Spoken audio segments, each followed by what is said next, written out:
അഖിൽമാരാൻ ജയിക്കൂല, നിലം തൊടൂല. 8 പോയി. എന്ത് 2020? ഒരു 2020 ഇല്ല. എന്താ സാർ വിശേഷം? വിശേഷങ്ങളൊക്കെ ഉണ്ടോ? ഇവിടെ കോൺഗ്രസ് ജയിക്കുള്ളൂ മോൻ. കോൺഗ്രസ് കോട്ടയാണോ? നീ ഒരു കാര്യം ചെയ്യ്, ഈ ഉടുപ്പൊക്കെ എടുത്ത് പെട്ടിന്റെ ഉള്ളിലേക്ക് ആക്കിയിട്ട് കാലത്ത് തന്നെ സ്ഥലം കാലിയാക്ക. ഉറപ്പല്ലേ, എറണാകുളം കോൺഗ്രസിന്റെ കുത്തക സീറ്റാണ്. ഇനി എന്തോ തനിക്ക് അറിയേണ്ടത്? അഖിൽമാരാറാണ് 2020 സ്ഥാനാർത്ഥിയായിട്ട് നിൽക്കുന്നത്. അതെന്തിനാടാ പന്നി ഇപ്പൊ പറഞ്ഞതല്ല? അഖിൽമാരാരുടെ വിജയസാധ്യത എത്രത്തോളം ഉണ്ട് തൃക്കാക്കര മണ്ഡലത്തിൽ? ഇനി അതുകൊണ്ടൊന്നും പ്രയോജനമില്ലടോ. ജയിക്കൂലല്ലോ. കാരണം ജയിക്കൂല. അല്ല സാർ, ഇപ്പൊ പെട്ടെന്ന് സംശയമില്ല, ഉറപ്പാണ്. 100%. അഖിൽമാരാർ നല്ലൊരു വ്യക്തിയാണ്. ബിഗ് ബോസിലൂടെ ജനപ്രീതിയുള്ള ആൾക്കാണ്. കലാകാരനാണ് എന്നൊക്കെ തട്ടിയേക്ക്. പുകവലിക്കില്ല, മദ്യപിക്കില്ല, മതി, ഇത്രയും മതി, സക്സസ്. സംശയമില്ല. അപ്പൊ എന്തുകൊണ്ടാണ് അഖിൽമാരാർ മത്സരിക്കുന്നത് വിചാരിക്കുന്നത്? എന്താ നിന്റെ വിഷമം? എന്റെ പേര് ബാലകൃഷ്ണൻ. അതാ നിന്റെ വിഷമം? അല്ല, ജനങ്ങൾക്ക് വേണ്ടി സോഷ്യൽ മീഡിയയിൽ കുറെ കാര്യങ്ങൾ സംസാരിക്കുന്ന വ്യക്തിയാണ്. ആരാ പറഞ്ഞ? വെറുതെ പറഞ്ഞല്ലേ. ഇയാളെന്താ പട്ടിയെ പോലെ നിന്ന് കിടക്കുന്നത്? പറയുന്ന ജോലികളൊക്കെ ചെയ്ത് തീർക്കണ്ടേ സാറേ? അപ്പൊ എന്തുകൊണ്ടാണ് അഖിൽമാരാർ മത്സരിക്കുന്നത് വിചാരിക്കുന്നത്? അത് വെറുതെ സമയം കളയാന്ന് മാത്രമേ ഉള്ളൂ, അല്ലാതെ കൊല്ലത്തോളം ഇവിടെ നിന്ന് ജയിക്കോ? ഇപ്രാവശ്യം എത്ര സീറ്റ് കിട്ടും ബിജെപിക്ക്? ഒരു സീറ്റും കിട്ടൂല, ഉള്ള സീറ്റ് പോവും. കഴിഞ്ഞ തിരുവനന്തപുരത്ത് മറ്റേ പോയ പോലെ ആ സീറ്റും പോവും. ജയിക്കൂല, എവിടെയും ജയിക്കൂല. എവിടെ ജയിക്കൂല?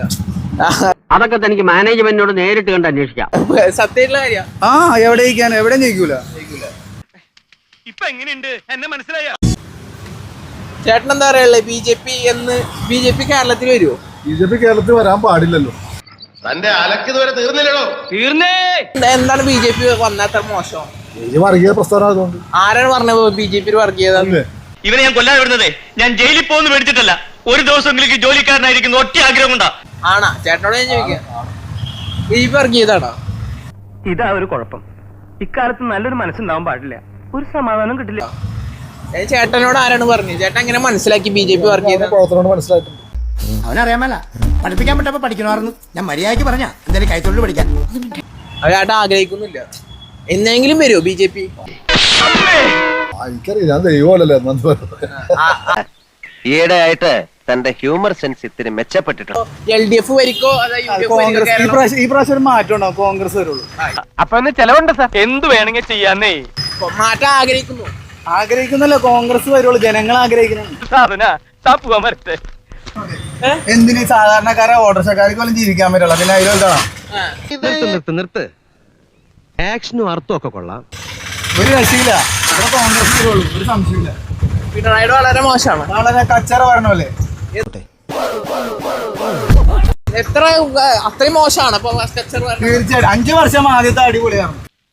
മനുഷ്യന് വഴി കൂടെ നടക്കാൻ മേലുണ്ടായല്ലോ. ബാക്കി 5 വർഷം ഭൂലോക തോൽവിയാണ്. കുടുംബത്തിന് ശക്തിക്ഷയം ഉണ്ടായിട്ടുണ്ടാവാം. ഒരു രക്ഷയില്ല. തോൽവി. നാറി നാറിന്ന് തന്നെ എഴുതിക്കും. നാറിപ്പോ ഒരുപാട് അയച്ച എന്നാ എച്ചിന്നത് ഒരു സാധാരണക്കാരനായി ജീവിക്കാൻ പറ്റുള്ള, പിന്നെ എന്ത് പറയാനാ? തൊഴിലാളി വർഗത്തിന്റെ പ്രിയങ്കരനായ നേതാവ് സാധാരണക്കാർക്ക് ജീവിക്കാൻ പറ്റില്ല. ഇല്ല, രക്ഷയില്ല. ഓക്കെ, മനസ്സിലായല്ലോ? മനസ്സിലായേ.